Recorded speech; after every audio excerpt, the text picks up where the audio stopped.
All right, guys, welcome back to another video. My name's Cody Groom, and it's time to go a little bit backwards with the 92M3. I've taken a lot of different paths with this car, whether it's cosmetics, wheels, you know, different mods, kind of different setups that I've wanted to do. And I'm kind of at the point with this car where I feel like I want to make sure none of the cosmetic mods take away from the driving experience of this. I actually just took off my 5mm spacers up front because they were rubbing at full lock, and I just didn't want to deal with anything again that was going to take away from the driving experience. This car is such a fun driving car that I feel like if you have any mods to take away from it, it's kind of like, well, why the hell are they on there? Inside my car, I've had an AZA custom steering wheel. A lot of you guys have asked where that wheel's from, and that's who makes it. But basically that wheel to me is just a little thick on the sides. It is perforated leather and Alcantara up top, but I don't know, to me, it looks great. Some people disagree, that's fine. But in my opinion, I just wanna go back to the OEM wheel, or maybe even have an OEM Alcantara wheel later on, but I don't have that right now. So I'm actually gonna go back to my OEM wheel. So let me show you guys a quick comparison. We got a little light set up in the car so you can see a little better, but you can see, these two wheels. They're very different. So obviously this is a flat bottom, you know, the Alcantara like I mentioned, but my only problem is if you look right here, it's a little thick. So it's a little thick right there versus something like that, you know, just fits a little bit better in the hands right there. If you've never taken apart a wheel, it's pretty easy, especially on BMWs. There are two little things in the back, or where they, oh yeah, you can't really see them, but they're right there. There's one right there, and there's one right here. Basically what happens is you put two flatheads in, and on this side, there's clips behind here, and that basically releases the airbag. From there, take out a bolt, and it's pretty simple to change. First thing I wanna do though, before I do anything, is disconnect the battery.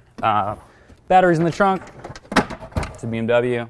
I'm just gonna disconnect the ground, or the negative, and should be good to go. All right, just gonna wrap this in a towel right now. Oh, I can't move the seats back. I didn't think that part through. So this part is always the biggest pain because it doesn't have to go in that far. If you feel it going in too far, it sounds like we're talking about something else. This does not sound good. But basically the clips are not that far, and they're kind of, finding the angle of them is the hardest part. So that's what I'm trying to do. So it barely has to go in, and it goes in at pretty much like a 45-degree angle. Right there, push, okay. Come out. There we go, okay, cool. All right, so now there's just these two clips right here. This is why you want to unplug your battery, because you don't want these coming off on you. All right. Also, make sure to be careful because these are important wires. And then if you're ever taking off the steering wheel, usually if you buy a custom one, they don't include an airbag, so you're using the actual OEM airbag. Also, don't start the car without this plugged back in because you will get a bunch of lights. So from here, the only thing now is just this bolt right here. I do have to take off the paddles, and I'll show you guys how to take that off, but we can take the whole steering wheel off right now. So, I don't know why my foot was on the brake, like it was gonna go somewhere. Oh, trying to break the mic. This bolt's gonna be pretty damn tight. And then, so, I got a funny story for you guys. So I basically, last time I did this, this wheel can be really hard to pull off sometimes. Like you wanna be careful not to punch yourself in the face, even with the bolt off. It just depends on how long it's been on there, all that stuff. But when I did it, so I left the bolt on so that I could basically pull and I'd go against the bolt. So I'd loosen the bolt, did that and pulled. But the only thing you gotta make sure is that there's a few wires in here. So in here, you can actually see these wires. And with these wires, if you pull it out, you're gonna yank those wires. I ended up screwing all kinds of wiring up and had to take it into BMW to fix it. This was before I knew what I know now. So there's probably a better way to go about fixing that versus taking it to them, but that was what I did. The hardest part of the wheel obviously turns. Oh, that's actually, is that not the right size? this.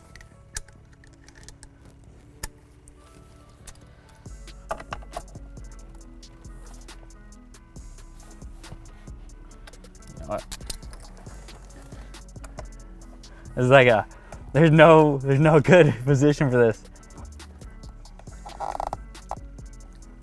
This shouldn't be this tight. And BMW's the last one that did it, so. There we go, cool. Simple as that. That was way easier. So this is the part where you wanna make sure before you pull anything that you take these wires out, because you will rip these off. So it's these right here, those are unplugged from that, because this stays on the car. This right here stays on the wheel. And there you go. So you can see that is extremely easy to put on, take off. Sweet. So I'm gonna go ahead and remove the carbon fiber trim piece, put that on the OM wheel along with the carbon fiber paddles. So this process is actually the same too, if you guys are wondering. If you're gonna take off the trim piece, this process is kind of the same. I would prefer to do it out of the car, but say you wanna do it with it on, there's basically this bolt, and this bolt holding it on. And I think you could probably get to all of those in the car without taking off the wheel if you want to just change the trim piece.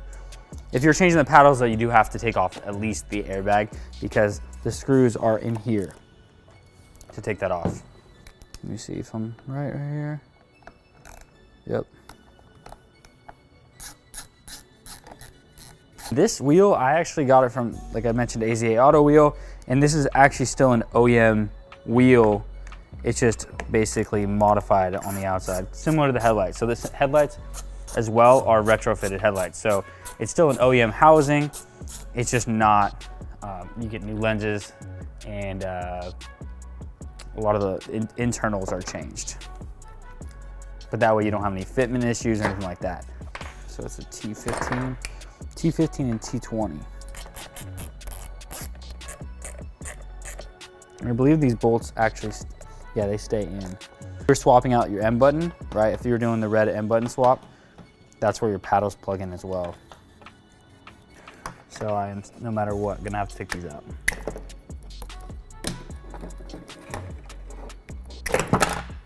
So obviously the same process would work the other way as well.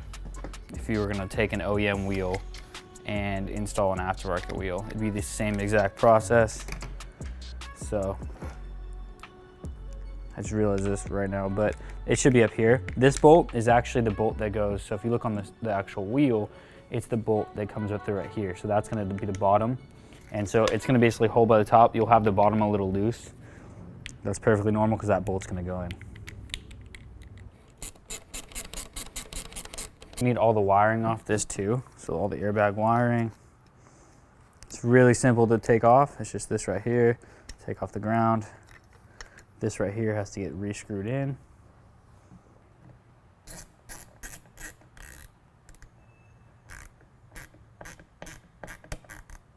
Should only go in one way because obviously they're facing that.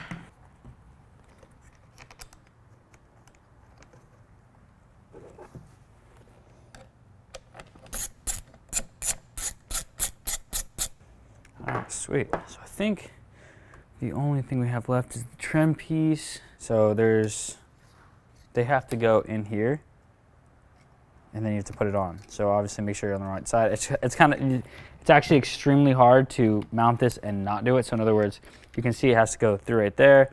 This piece is gonna go in, and if you mount it in the back, then you're gonna have to like slide it through here and try to get it. So this part's kind of annoying, but it's not. You just make sure you do it before you screw it down. I've had this for so long that I forgot how the stock trim looks, but I just realized it's like that. One of my biggest pet peeves with my car, and even you can see it in here, is this shit. Like this stuff that BMW put, it peels over time. And I see, even I have this little thing right here that's peeled. So this stuff they put on, that's the same stuff that's on the trim piece, and mine was all peeling. And I think this part was fairly cheap. I think it was like 100 bucks. I like that BMW did think this out though, because it just doesn't go in by clips, which is nice. So you know that the actual trim piece is gonna be secured on and it's not gonna just pop out. Also, it pulls it in, so like once it's on there, it looks pretty damn nice. I think the trim piece is one of those things that really changes the wheel. So even the carbon fiber trim piece, the paddles, that really changed it. I mean, because you can see once you have everything off, I mean, compared to how you guys saw the stock wheel before, I mean the aftermarket wheel and then the stock wheel, once you see everything on, it still looks really good. And I still think this is probably, in my mind, one of the best OEM wheels. I hate the wheel on the Supra. It feels like a school bus wheel that like someone just slapped on there, and it's like, it feels like you're literally holding like this. So it's not good. Maybe some people like it. I don't know. I've heard some people say they like it. A lot of people actually, I guess, complain that BMW has too thick of wheels. So I guess to each their own is what I'm trying to say. Maybe, but they're wrong. There's actually a line inside the wheel. So there's 2 lines, and around, like if I were to take this off, it should come off really easy. If it goes on hard, then you probably, you know, mess them up. You can see right here, there's actually like a little line in there that doesn't have the same pattern as the rest. And that line's the same on here. And then there's also like a little line on the front right there. I don't know if you guys can see that. I don't know if you guys can see that right there. And that should line up directly right here. So if you guys see it from my angle.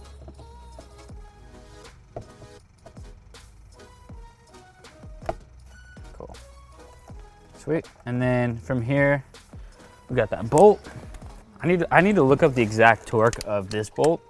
I saw somewhere that says 45. So I know for a fact though that wasn't 45, or it didn't feel like 45. It felt more like 80. I'm just gonna get that snug right now, and then I'm gonna look up the exact torque specs and figure out what it's supposed to be. So, because in my mind, I get this has to be tight. This is the only thing actually holding on your steering wheel.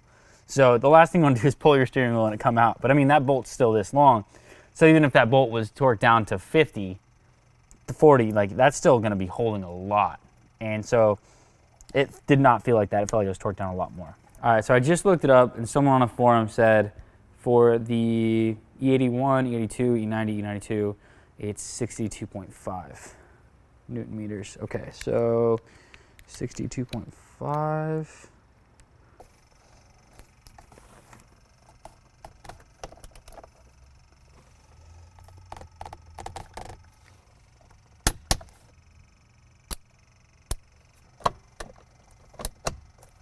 We're done.